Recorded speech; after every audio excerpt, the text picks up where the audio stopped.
इस वीडियो में हम कर रहे हैं संस्कृत आमोदनी कक्षा 6 से कुछ क्वेश्चन आंसर। ये वीडियो का सेकंड पार्ट है, वरना वीडियो बहुत लंबा हो जाता। वीडियो आपको प्लेलिस्ट में मिल जाएगी, उसका लिंक यहाँ पर नीचे डिस्क्रिप्शन बॉक्स में भी है। अब हम शुरू करते हैं। यहाँ से क्वेश्चन नंबर 16 से 15 तक कर दिए गए हैं। निम्नांकित शब्दों का अर्थ हिंदी में लिखो। ये जो नीचे शब्द दिए गए हैं ये सब के सब संस्कृत में हैं, इनको हमें हिंदी में लिखना है। इनका अर्थ, कति का अर्थ होता है कितना, यदा मिस जब, तदा मिस तब, कदा मिस कब। ध्यान दीजिएगा, जिन शब्दों के एंड में दा आता है ना, वो समय को रिप्रेजेंट करते हैं। जैसे सदा का अर्थ होता है हमेशा, अद्य का अर्थ होता है आज, एव का अर्थ ही, च मिस और, अपि मिस भी। अब है इसमें प्रश्न नंबर 17। सही क्रम में रखकर इनसे 3 वाक्य बनाओ। यहाँ पर कुछ शब्द हैं, इन शब्दों को हमें सही क्रम में लिखना है जिससे कि एक अच्छा सा वाक्य बन जाए। तो यहाँ पर 3 नहीं बल्कि 5 वाक्य बन रहे हैं। यहाँ पर 3 हो सकता है गलती से छप गया होगा। तो हमने बनाया है यहाँ पर त्वम के साथ सी प्रत्यय वाली धातु रूप आती है, तो इसलिए त्वम के साथ आएगा त्वम पठसी, अर्थात तुम पढ़ते हो। अहम के साथ मी लगा हुआ आता है, तो मी कहाँ इसमें हसामी, अहम हसामी, मैं हंस रही हूँ या फिर मैं हंसती हूँ।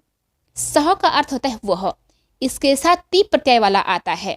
यहाँ पर मया भी है, क्योंकि मया जो है ना किसी भी और वर्ड के साथ फिट नहीं बैठ रहा है, इसलिए मया को हमने इसी में ऐड कर दिया है।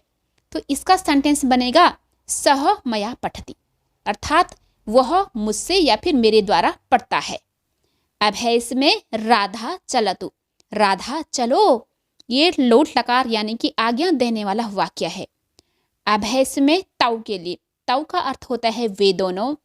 तो वे दोनों का यहाँ पर जो लट लकार में धातु रूप है वो है गच्छतः, तो तौ के साथ आता है गच्छतः यानी कि वे दोनों जा रहे हैं। तो मार्गे भी है यहाँ पर, यानी कि वे दोनों रास्ते में जा रहे हैं। तौ मार्गे गच्छतः। अब है 18। 3 प्रमुख संस्कृत कवियों के नाम लिखो। जो फेमस संस्कृत के कवि हैं वो यहाँ पर हैं। आप अपनी मर्जी से कुछ भी लिख सकते हैं, जैसे कालिदासः, तुलसीदासः, वाल्मीकि। अब है इसमें प्रश्न नंबर 19। कंठ से उच्चरित होने वाले वर्ण कौन कौन से हैं, अर्थात कंठ के द्वारा बोले जाने वाले अक्षर कौन कौन से हैं। जिन्हें कंठ से हम बोलते हैं उन्हें बोला जाता है कंठ्य।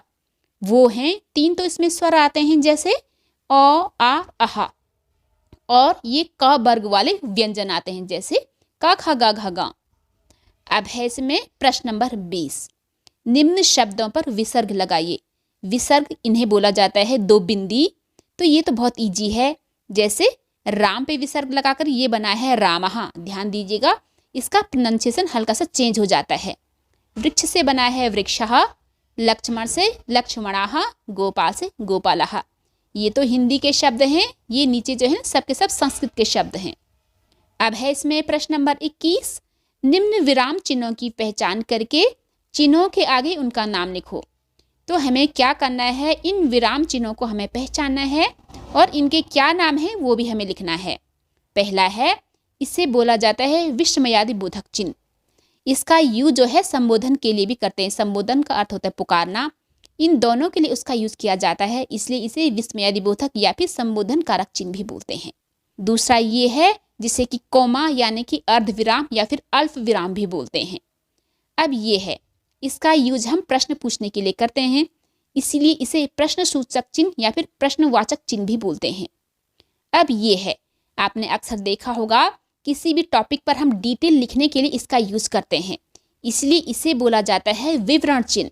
अब है ये वाला, तो हम क्या करते हैं ना, जब भी हम कुछ लिखते हैं और गलती से हमसे कुछ छूट जाता है, तो हम क्या करते हैं कि ये वाला निशान करके वो वाले शब्द जो छूट गए हैं वहाँ पर उनको ऐड कर देते हैं, यानी कि हमसे गलती हुई थी, इसीलिए इस चिन्ह का नाम है त्रुटि चिन्ह। त्रुटि का अर्थ होता है गलती।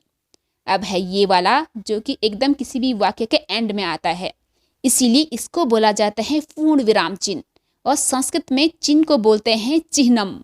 अब है 22वां प्रश्न। निम्न वर्गों में कौन कौन से अक्षर आते हैं।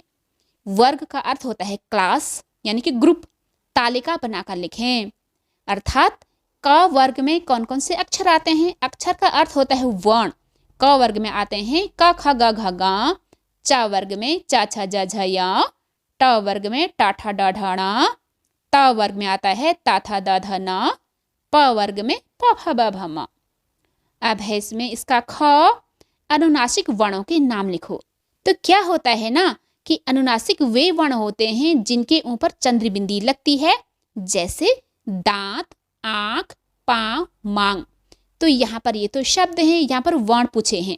तो वर्ण क्या है, ये आगे वाले जो है ना, जैसे कि दा, आ, पा, मा, ये क्या है, वर्ण है। अब है प्रश्न नंबर 23, संस्कृत के 10 अकारांत, इकारांत, उकारांत पुल्लिंग शब्द लिखिए। तो हमें क्या करना है ना कि इनके जो है 10 शब्द लिखने हैं। सबसे पहले हम देखते हैं अकारांत पुल्लिंग, यानी कि वो शब्द जो कि पुल्लिंग होना चाहिए और अकारांत होना चाहिए। अकारांत का क्या अर्थ होता है, यानी कि शब्द के अंतिम वाले अक्षर में अ की मात्रा होनी चाहिए। क्योंकि ये तो पुल्लिंग है ही, इसलिए इसे बोला जाता है अकारांत पुल्लिंगम। तो इकारांत भी इसी तरीके से बनता है। उसी तरीके से इकारांत पुल्लिंग में भी शब्द के अंतिम अक्षर में इ की मात्रा लगी हुई होनी चाहिए और वो पुल्लिंग होना चाहिए। उसी तरीके से उकारांत में भी शब्द के अंतिम अक्षर में उ की मात्रा लगी हुई होनी चाहिए और वो पुल्लिंग होना चाहिए। इनके एग्जाम्पल हम देखते हैं पहले अकारांत पुल्लिंग में। रामः, बालकः, मीनः, खगः, सूर्यः, पवनः, भास्करः, मत्स्यः, श्यामः, शशकः। तो क्या होता है ना कि संस्कृत में कुछ कुछ बेजान चीज़ों को भी पुल्लिंग और स्त्रीलिंग में कंसिडर कर देते हैं। अब है इसमें इकारांत पुल्लिंग। हरिः, रविः, कविः, कपिः, अरिः, निधिः, अग्निः, नृपतिः, पतिः, भूपतिः। अब है उकारांत पुल्लिंगम, यानी कि गुरुः, भानुः, तरुः, बंधुः, रिपुः, शिशुः, वायुः, प्रभुः, विदुः, सिंधुः। अब है प्रश्न नंबर 24। हालांकि इनमें 2 गायब हो रखा है। संस्कृत में अनुवाद करो। पहला है क, राम हंसता है। तो राम के लिए आएगा रामः, हंसता है हंसति, रामः हंसति। अब है ख, वे दोनों घर जाते हैं। वे दोनों की संस्कृत है तौ, घर के लिए गृहम, जाते हैं गच्छतः। गच्छतः ये द्विवचन की धातु रूप है। अब है मैं पढ़ता हूँ। मैं के लिए आता है अहम, पढ़ता हूँ पठामि, अहम पठामि। अब है घ, तुम सब कहाँ जा रहे हो। तुम सब की संस्कृत होती है यूयम। तो आपने तो पढ़ा ही होगा, त्वम युवाम यूयम। यूयम कहाँ के लिए, कुत्र, जा रहे हो गच्छन्ति। यूयम कुत्र गच्छन्ति। ध्यान दीजिएगा, यहाँ पर प्रश्नवाचक चिन्ह भी लगाना है, यहाँ पर ये भूल गए हैं। अब है इन प्रश्नों के उत्तर लिखो। ये थोड़ा सा ट्रिकी है। तो इसमें क्या होता है ना, पहले हम इनके की संस्कृत बनाएंगे, फिर प्रश्नों के की संस्कृत बनाएंगे। संस्कृत में इसी तरीके से अनुवाद किया जाता है, अर्थात लिखा जाता है। तो इनके की संस्कृत बनेगी एशाम, प्रश्नों के प्रश्नानाम। उत्तर यहाँ पर लग रहा है कि एक वचन में है, एक्चुअली प्रश्नों के, क्योंकि बहुवचन में है तो उत्तर भी बहुवचन में बनेगा, इसलिए बहुवचन में उत्तरों को लिखेंगे उत्तराणि। लिखो के लिए लिखत, अर्थात एशाम प्रश्नानाम उत्तराण लिखत। अब है इसमें कि आवो पढ़ें, कि आवो पढ़ते हैं। आवो इस संबोधन के लिए बोल रहे हैं, तो यहाँ पर आएगा ए ही, और संबोधन कारक हमें चिन्ह भी लगाना है। पढ़ने के लिए पठामा, यानी कि आवो पढ़ते हैं, ए ही पठामा। अब है प्रश्न नंबर 25, हिंदी बनाओ। ये जो है संस्कृत के वाक्य हैं, इन्हें हमें हिंदी में ट्रांसलेट करना है। पहला है क, मयूरः नृत्यति। मयूरः मीन्स मोर, नृत्यति नाचता है, मोर नाचता है। ख, रामः रावणं बाणेन अहनत। रामः राम ने रावणम रावण को बाणेन बाण से अहनत मारा। राम ने रावण को बाण से मारा। अब है ग, वृक्षात फलानि पतंती।